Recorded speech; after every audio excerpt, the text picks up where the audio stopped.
Hello, online pipe community. Ethan, Parsimonious Piper here. Today we do have a couple of Parsimonious pipes, but I'm not smoking either one of those right now. We'll get to that in a minute. What I am smoking is a lovely hand-carved Bjarne Nelson Rhodesian. This one is stamped Bjarne on the back, which means that it was made by Mogens Johansson, otherwise known as the artisan pipe carver Yos.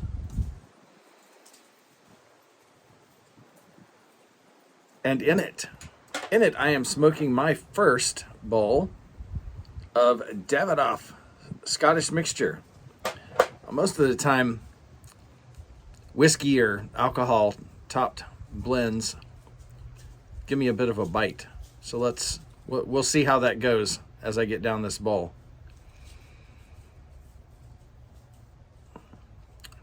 First impression, it's a good solid blend. It's got, from what I understand, if I recall, Virginia's, Burley, Kentucky, Oriental, and then the whiskey topping. Well, Scotch whiskey. It is not an overpowering Scotch flavor. It's there. It does not drown out the component leaf. That's a good thing to me. Well, we'll see how this bowl develops. Today's Parsimonious pipes, actually a pair of pipes. Let's get right to them. The first one is this lovely little Comoy's Billiard. Gold band. Let's get some close-ups so we can find out more about it. Right off the bat, you can see that the before pictures are a little on the rough side. I found this pipe in one of those junk/antique mall type stores in Chandler, Arizona for $10. Yep, $10. Now, that pipe, or the stem was super tight. I had backed it out, but I could not get it back in without fearing I was going to crack the stummel there. I suspect very strongly this is not an original stem because it does not have the trademark C for Comoys on it. It does have a nice gold band though, which you can see cleaned up well. The stain had been stripped off of this pipe. It looked like someone had begun refinishing it and never finished refinishing it. Touch of oil brought that color right back out. Really is a lovely, lovely little pipe. As you can see from this top picture, I need to do some work on my lightbox photography. I have my depth of field set a little too shallow, and so the whole pipe is not in focus because I'm shooting so close up. I need to open that up a bit. But you can see the top was actually pretty clean already. The biggest thing here was just that we got the stem nice and shiny. A look from the opposite side exposes some very pretty grain. And the second part of the stamping, the made in England with the made curved downward and England curved upward, that will come to play in just a moment.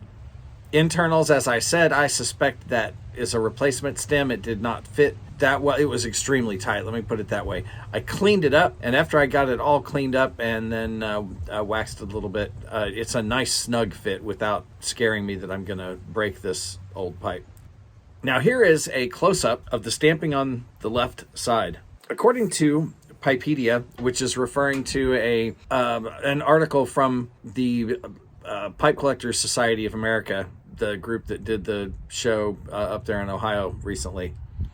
This form of Comoys and the old Bruyere, the way it is curved down on the Comoys and then back up, that in itself dates this pipe to sometime in the most likely the 1950s or earlier, because that way of stamping the old Bruyere was done before then. They began stamping it in a straight line. But let's go back and briefly show this again.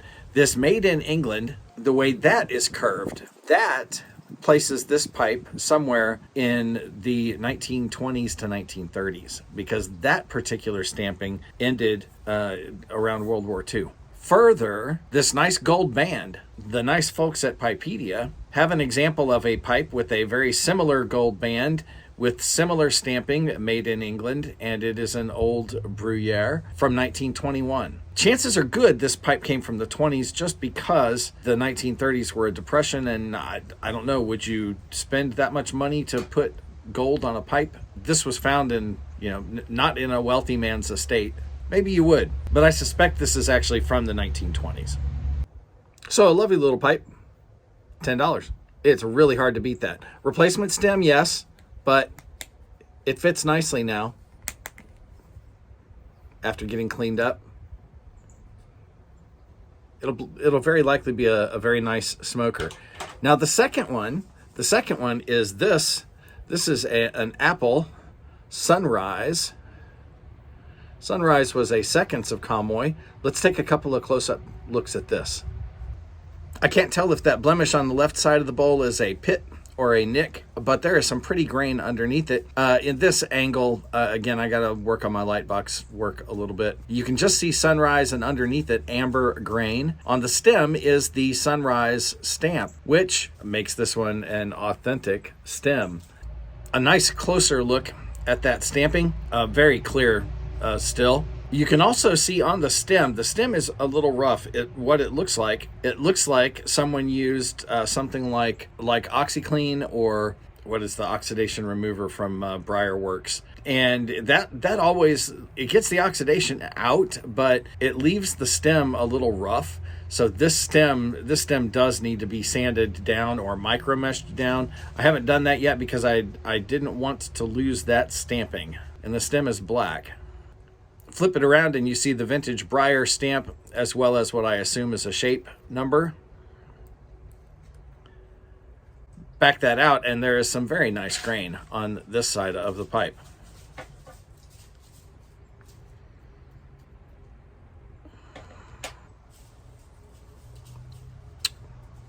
That's pretty good.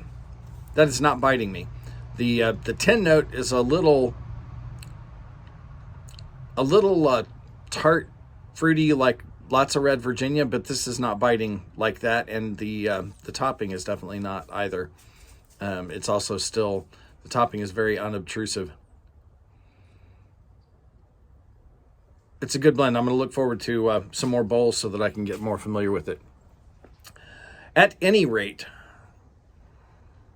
I got that second pipe, the Sunrise, for free because when I made a purchase of a pipe that I did want recently, what arrived was that Sunrise, which is not what I ordered. And when I contacted the seller, she just said, hey, my mistake, I will ship out the pipe that you ordered. Just keep that one. So that one was free. The other one cost me $10. Together, I got a Comoy's and a Comoy's second for $5 each. Now here's the kicker. And here's why I didn't smoke either one of these today. I'm not going to keep these.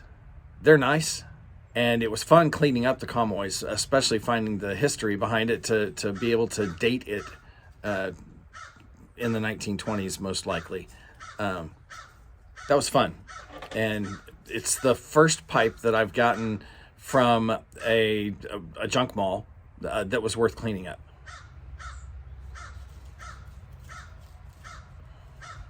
Here's the deal.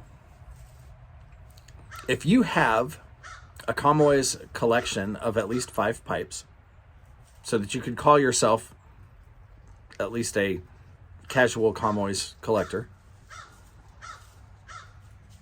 and you would like these 2 pipes, do us a VR showing us your Comoy's pipes. I'm going to give this a week. If there's more than one, then I'll do a random drawing between you. If it takes longer than that before I get a VR, whoever gets it in first will get the pipes. And I'll throw them some backy with it if you're in the U.S. So give me a VR. Make sure you tag this video so that I can find it. And like I said, a week from today, when I do my next Parsimonious pipe, if I've got any takers, we'll either do the drawing or I'll announce who gets it next Wednesday. So with that, light something you like. Dig out your Comoy's pipes. Do me a video. Enjoy your afternoon.